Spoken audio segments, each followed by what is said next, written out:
کیا یہ لوگ یہ کہتے ہیں کہ پیغمبر نے اللہ پر جھوٹ باندھ لیا ہے؟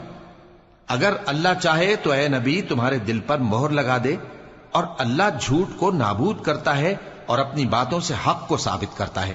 بے شک وہ دلوں کی باتوں تک سے واقف ہے، اور وہی تو ہے جو اپنے بندوں کی توبہ قبول کرتا ہے اور ان کے قصور معاف فرماتا ہے، اور جو کچھ تم کرتے ہو وہ جانتا ہے۔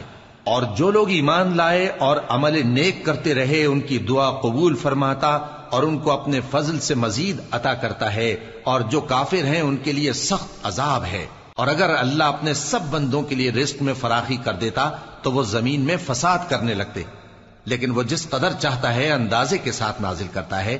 بے شک وہ اپنے بندوں کو جانتا ہے، دیکھتا ہے۔ اور وہی تو ہے جو لوگوں کی نا امید ہو جانے کے بعد میں برساتا اور اپنی رحمت یعنی بارش کی برکت کو پھیلا دیتا ہے، اور وہ کارساز ہے لائق حمد